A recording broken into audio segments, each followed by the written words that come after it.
Welcome to Summer Alternatives to Internships, a workshop presented by the Bryant University Amica Center for Career Education. Today, we're going to explore ways other than internships that you can grow your professional career this summer. Due to COVID-19, we've seen some internships canceled. We've also seen others moved to remote internships. But regardless of whether or not you have an internship this summer, you can still engage in other activities that will help you grow as a professional and become a highly sought after candidate next year. We're going to explore some of those ways, and I'd like to do that right away. But first, I'd like to present you with the question that most students will face next year when interviewing for either internships or full-time jobs. That question is, what did you do with your summer during the COVID-19 crisis? Employers are not immune to the current crisis. They understand what is going on, and they understand that it's more challenging for students to hold summer internships. But they don't expect you to be resting on your laurels. They still expect you to engage professionally over the summer or engage in some form of personal growth. So the real question is, will you take advantage of the time that you have, or will you sit by and let it pass? We recommend taking advantage of this time. So let's take a look at the best practices for doing that and then explore each one of them individually. So the best practices include online learning, short-term projects or gig work, building your professional network, volunteering, attending virtual conferences, identifying companies in need and offering your help, or identifying industries, or pursuing a personal project. These are a short selection of the things that you can engage in this summer. And while there are more, or you can choose not to do any of these, let's explore them one by one just to see what they mean and how you can engage. The first stop that I recommend is online learning because it's also the easiest for students to engage in while being one of the most effective to engage in. Online learning you can do at home, right from your living room, right on your laptop. All you need is a laptop, a learning space, and a learning platform. Now, some of these learning platforms you may already know, like LinkedIn Learning or Coursera, while others such as Skillshare, Udemy, or edX may be new to you. What's nice about online learning platforms is that they tend to teach practical skills. So when I say practical skills, I mean the types of skills that you get to put on your resume. So it's very hard to measure something like teamwork or communication. But it's very easy to measure a skill such as your ability in Microsoft Excel. It's very easy to measure a skill such as one's ability to edit a photo in Photoshop or learn Adobe InDesign. These technical platforms have readily available lessons on platforms like LinkedIn Learning or Coursera. Let's take a look actually. So if I navigate to LinkedIn Learning, I can go to their browse feature and take a look right away at some of the softwares that they have available. So you'll see highly sought after skills like Excel, Analytics, all of the Microsoft features, Tableau. If I move to some creative fields, we can see there are software lessons here. Technology lessons are all available. And there are subject areas that you can explore as well. But I tend to recommend sticking with the software recommendations because that can really advance your skill set in a job application, especially if there are highly sought after technical skills. One reason why you'll see that we have LinkedIn Learning as a recommended resource is because every student at Bryant University actually has access to LinkedIn Learning. It's a part of your education at Bryant University to have access to learning platforms like LinkedIn Learning where you can grow individually on your own. If you ever have questions about LinkedIn Learning and how to take advantage of it, please reach out to either the help desk or the Bryant Amica Center. Moving on from online learning, I do recommend considering short-term projects and gig work. And we have a few websites that are recommended here, such as Parker Dewey, Upwork, Crossover, and Pangea. These are a few of many different sites where you may be able to access project or gig work. When we mention project or gig work, these tend to be individual, either assignments by companies or individual freelance work that students will engage in. Something to keep in mind when engaging in project or gig work is to document your progress. So via emails, via journal entries, document everything that you do. so that you have a paper trail of the work that you were requested to do, of the work that you submitted, and ultimately your entire time on that job. Additionally, students who tend to engage in project work or gig work tend to have to negotiate the price point for the service that they are offering. We don't recommend going into that brand new. Consult with a professional either in the Amica Center or a different resource on campus to see how to best negotiate your price for gig work. And finally, engage in the projects that are going to boost your career and your personal interests. And some of those short-term projects may be something that's for a company, or it may be for yourself, but it doesn't help you if it's not in an area that's going to boost your career. If you're a creative person, but you take the time to do a finance project and creativity is your true route, that's not going to support your career. What will support your career is taking on a creative project. So if you choose to go the short-term project or gig work route, do something that is in your field. One of the small benefits of working from home from the social distancing practice is that in a very short period of time, almost the entire professional world has had to learn online video conferencing technology. Within the last year, the entire professional world has learned of the platform Zoom. We've learned what that platform is, or we've learned of other video conferencing platforms. And all of a sudden, we all have this competency. Combined with the innate need to network and build a network, we now have this opportunity where we can connect with network connections, or we can grow a network connection and meet with them virtually. Because we're all working from home, we have small periods of time on our hands, and additionally, there's also this sense that we should be helping one another, which for students means an opportunity. To grow your network, I highly recommend developing a LinkedIn account and starting with your alumni base. So if I go to the Bryant University page on LinkedIn, I can actually scroll, click this button that says alumni, and then using filter tools, I can narrow down these 41,000 alumni to a little bit more of a specific strategic search that will highlight some former students or current students that are in my area. What's really beautiful about being a member of a university is that you never forget that university. You are forever connected with it. So whether you graduated last year or somebody graduated 25 years ago, they're likely still harboring a passion for Bryant University. They love being a Bulldog. So we can actually speak with them. You have that point of contact. So let's narrow this down. Hypothetically, let's say I am interested in finance in the greater Boston area. So I can narrow down by area first. And then if I scroll, I can always search by keywords. I could always search for somebody by specific name or even search for a company. But let's keep this relatively broad. I'll search by finance. And before I do anything, I can also now look to see where some Bryant University alumni are working. So in the greater Boston area, filtered for finance, I'm now seeing the top companies that are hiring those students. So we can see some of the larger presence corporations and companies that students are working at. So I can always keep these companies in my sights and consider them for the future. But if I want to consider, well, who is a current alumni that I can reach out to, even if I don't have an application in the works, I can always reach out. So let's scroll down and we can start looking at some names. Now, if anyone catches my eye that I think is either at a company that I would consider, or has had a career trajectory that I think is very impressive, I may consider hitting this connect button and then writing a note to them. Now, you should always write a note when you're connecting to somebody that you do not know. When I'm connecting with my neighbor, we know each other, so I don't necessarily have to explain why I'm reaching out. But if I'm reaching out to somebody that I've never met before, or I've only met very briefly, I really should explain why. And that also helps you to realize why you're reaching out. And this is very, very important.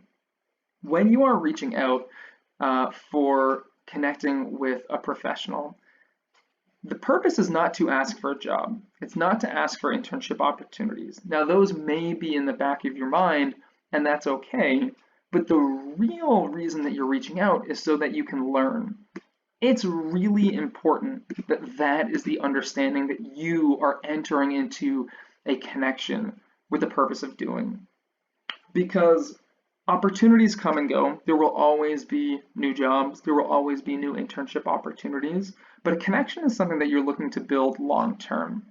Additionally, the person that you're reaching out to really doesn't owe you anything. So before you ask them for a job, before you ask them for a recommendation, you really should let them get to know you. And additionally, you should try to learn from them.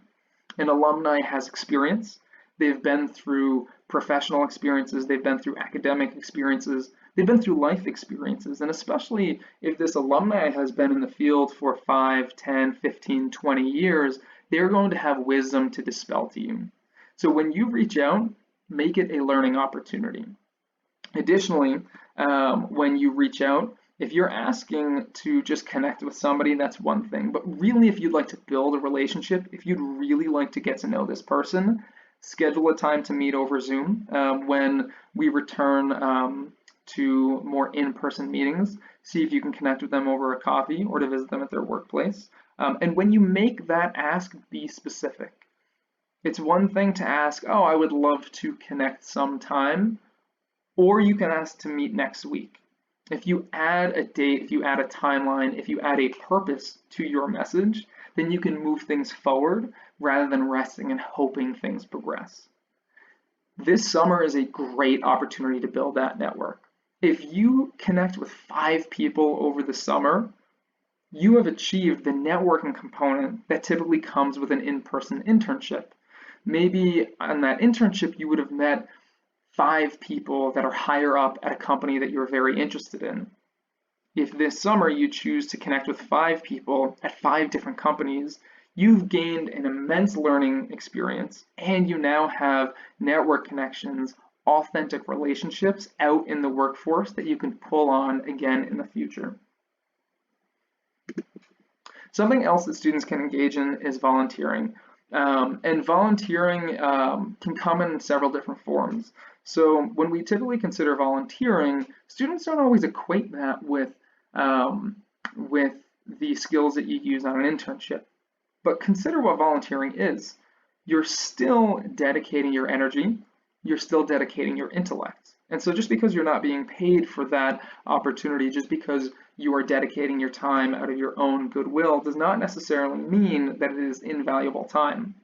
Now, just in case this summer does not have in-person volunteering opportunities, there are ways that you can volunteer online. So onlinevolunteering.org is a website that you can scroll to and search a job board of different online volunteering opportunities. Additionally, if you want to search a little bit closer to home to see if there are any in-person opportunities, you can navigate to a website called idealist.org.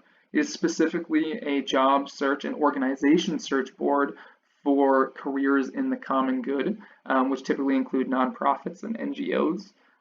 When you use this website, I highly recommend searching based on organizations as opposed to searching based on jobs, because if I search based on an organization in a specific location area, I will turn up all of the careers for the common good organizations in that area, and then I can filter based on location. Not just location, rather issue areas and organization types. So you can find an organization that matches your area of interest, your passion area, and then from there you can click into their organization and navigate to their website to learn a little bit more about who they are. Something else students may consider doing is attending online conferences. And in general, conferences are events that I don't regularly see students take advantage of. Career fairs are one amazing way to make connections, to learn about job opportunities, and to grow in your professional career. But another way is online conferences and in-person conferences during less socially distanced times. But many of the conferences that were scheduled for this summer to be in person have now moved online, which make them more accessible to students. Additionally, students can expand their mind for what a conference really means, because a conference is not necessarily available to just a select few individuals. Conferences are for anyone interested in a specific area, and what's more is that pretty much every single industry has a conference, and they're very, very specific. Even in the world of higher education, we have many different types of online conferences that are narrowed to specific areas. So there's a student affairs professionals conference, there are career conferences, there are academic advising conferences, and that's just in one specific area. Consider the area that you're interested in, and chances are they're going to have a conference, at least one, in that area. Just a very quick search helped me turn up that there's a product summit that is next March. It's online, but that's very specifically for people who are in online, who are product managers rather, and product managing is a very, very specific career track. You can follow your career track to any sort of online conference. They're all available. I highly recommend doing this, at least to see what's out there. Typically, there are costs involved in attending a conference, and that does translate to online conferences. So personally, you would want to either one, search for funding opportunities, or two, do a cost-benefit analysis to see whether or not that conference is worth your financial investment. Finally, I'd just like to take time to speak about two other ways that you can engage. One would be identifying companies or industries that are still in need. So just because we are at a time when we are socially distancing does not mean there are certain companies and certain areas, certain industries that are in need.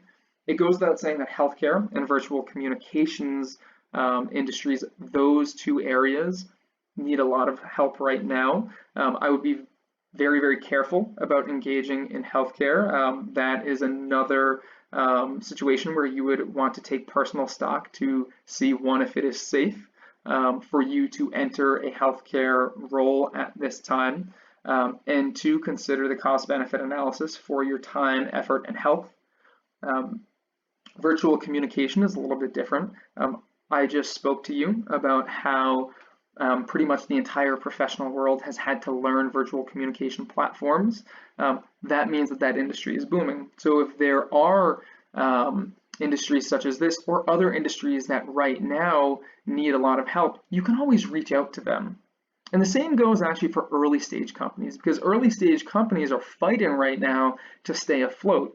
A website, angel.co, is specifically for job search. It's a job search site specifically for early stage startups. Now, early stage startups are a different environment, and the working experience may be different than if you were at a settled organization. So, like some of these other opportunities I've recommended, consider the opportunity in its entirety and consider whether it is the valuable opportunity for you before signing on to anything. And if you do sign on, document your experience. But this could be an opportunity to get work, especially remotely, that you may be able to use professionally.